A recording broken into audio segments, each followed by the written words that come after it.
Karibu customer bwana. Habari gani? Nzuri. Salamu. Karibu. Shughuli tengenezeka nyara.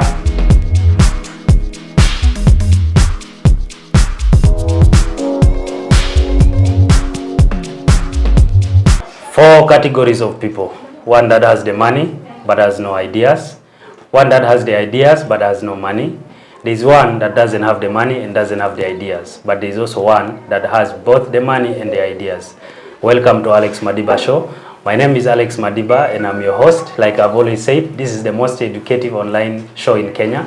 And I'll be bringing to you businesses. Like I'm here with one of the business people in Kenya. And you're going to learn, but not just to learn, but also be able to attain products and services that you require personally.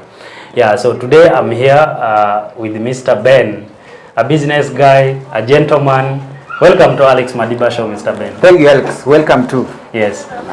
So I see you operate a business of butchery, and it's actually a very clean butchery around, and I'm happy to be here with you today. Thank you. Welcome. When did you start this butchery, and what inspired you to start? So we started 3 months ago. Yeah, and I live around here. So what inspired me to start is first, as a resident of this place, I had to look at the feasibility study of this area. What do people need? What services can we offer? So as a resident of this place, we were struggling on how to get a clean and neat place to buy meat. So I had an idea.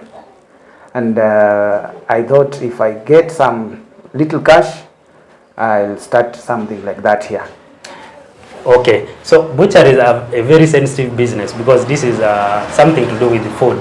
Yes. So people are a little bit sensitive on the hygiene and stuff like that. Yes. But while here, I find your place is so clean, so neat. What is the secret? Okay, so personally, my profession, I'm a quality guy. I run production in FMSG companies, and I've been trained as a Kaizen champion. So I know the purpose of keeping a place neat. So cleanliness, even the Bible says cleanliness is next to godliness. So you will not be happy to buy foodstuff in a dirty environment. Yeah, so the main agenda of this business is to ensure that we make a place very neat so that to attract more customers, and so that when a customer comes to buy, he'll have confidence with us. Absolutely. So cleanliness is our number one priority. Yeah. So obviously you're someone who went to school, you know. There are people out there who went to school, graduated, but they're at home, they are not doing anything, you know. They find they are still looking for jobs, but you opted to start up a business like a butchery business. This is awesome. What inspired you to do so? Okay, so maybe I just need to tell those who are out there, we cannot depend on salary alone. Right now, as you can see how the economy is, things are moving not in the right direction to some people. So we cannot depend on the salary alone. So you need to have a side hustle so that you can support your needs. So I cannot say you can just depend on salary alone. Yeah. Okay, that's beautiful. Mulamwa Butchery is the name of your butchery. Yes. Mulamwa is a comedian, one of the most known comedians in Kenya. Yes. What made you name this butchery after him? What inspired you to name after him? Okay, so my kids, they love this comedian. When he started growing in the comedy industry, every day I could see them watching one or two of their skits. Yeah, so later on I got inspired to look at his videos, and it was quite entertaining. And Mulamwa is real. Looking at the comedies he does in the villages, it's very real. That's a real lifestyle of especially in the Luya land where we come from. So we got inspired that every day we'll be looking at the skits, we get entertained, and then yeah, that's how we got to love him. Yeah. That's really nice. Yes. I'm happy to hear that. When it comes to butchery business, how often do you change your stock? Do you bring in new meat? You know, sometimes there are people who sell meat that has overstayed. Yeah. But here, your meat looks fresh. Yeah. How often do you change your stock? Do you bring in new stock, I mean? Yeah, so now here where we are located, we are in between two slaughterhouses. There is Keserian this side and there's Ongatarongai the other side. So we are in between. So fresh meat is readily available. So our main agenda here is to ensure that we get fresh meat all the time. So in a week we bring like 4 times. Yes. Okay. 4 times. 4 times. Yes. New stock. New stock, yeah. So yes, guys, what is your excuse? Butchery business is a business that actually moves well, and Mr. Ben here is inspiring people to start up. You're there, maybe you're at home and you're in your living room, you're not doing anything. Maybe you're educated, yes, but you have some money. You would feel that maybe you can do something. You can do a business. You don't have to wait for a job, you know. A butchery like this is something that you can look into, you know. And at the end of the show, maybe he'll share his number. If you are inspired by him, you can call him and maybe ask him how much he started this business, but also maybe be able to know some of the challenges here and there. So, Mr. Ben, Yes. what challenges have you been facing as someone who sells meat? Okay, so every business has got challenges. So, as I can share my challenge here. First, there is waste. You need to control waste. Actually, as I told you, I've been running a MSG factory. So waste is something that cuts across, even at home. Yeah. So to ensure that you get a profit in this business, you have to minimize waste, and minimizing waste means you to have a good personnel who understands this business. So for me here, I've got someone who understands well this business, who runs it. So that's something that if someone wants to start this business, needs to ensure that they get person who understands how to cut meat. Not everyone knows how to cut meat. Otherwise, you'll end up with a lot of waste. The other thing is capital. Yeah. So capital to start this business, it's also a challenge, which I also faced. Yeah, and again, I started this business when employment was not that good. Yeah, so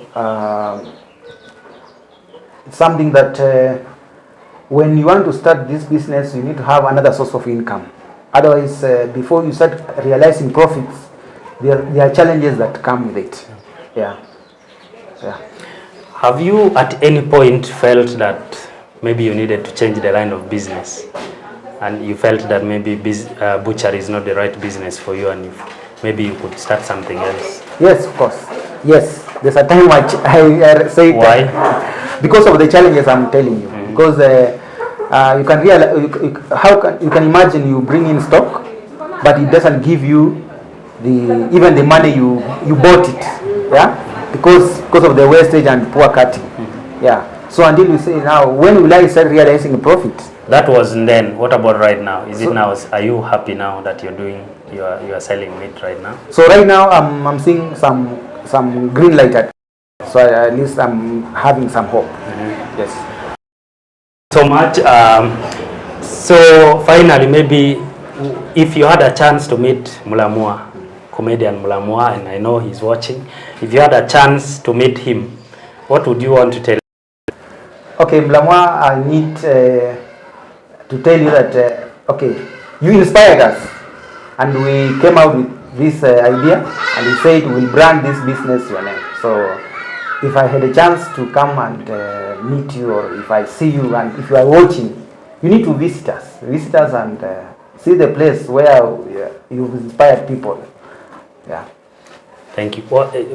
As we conclude, what 4 things have you really learned from Mulamwa that you are free to mention here, that you've learned this from him, you have learned this from him? As he watches that. Okay, 4 things. 1, don't give up. Yeah, I should not give up, because for him, as I told you, I saw how he started up. Yeah, so he did not give up. Again, 2 things. The second thing maybe I can say is some things you need to shut your ears. Yeah, because I know he's been through many scandals. yeah, but he had to shut the ears, yeah, and move on, yeah. The other thing is determination, because he's determined, he's very determined. I saw he's building a maisonette, yeah, in the village, yeah, in the village, yeah. Not many people does that, yeah, and that's a good thing, yeah. And then the other thing I've learned from him is take your time. Okay. Yes, take your time, because don't be too quick to conclude things. Because I saw he was invited in a bash by Ruth, yeah. He was just going to visit Ruth, yeah. But when he went there, he found a large congregation, and it was like a ceremony, yeah. So people, we thought it's a wedding, yeah. But he said, no, it was not a wedding. I wasn't even expecting this. True. Yeah. So if it was someone else who would have concluded, we are marrying or doing this, but he took time. True. So he's taking one step at a time, and I think I like him. Yeah. Okay, so customers are there watching, Mulamwa is watching, other people are watching. How can they reach you? Okay, for now we are at just 4 kilometers past Ongatarongai on our way to Xerian. So at a place known as Kanisani. So from there, we're just 200 meters from the main road. Yes. Okay. That's where we are located. Any phone number or social media where people can be able to call you directly? For those who want to reach me, my phone number is 0723 883325. Okay. Yeah. So thank you so much. Alex Madiba Show. Subscribe, like and share. Obviously one of the most educative shows. You'll be able to learn, but you'll also be able to attain and services that you want. But we also link businesses to private and public institutions that may help you. So please follow us on YouTube, on Facebook, on TikTok, and please like, share, and subscribe to our show so that you get some of the most important information. Thank you so much. I'm your host, Alex Madiba.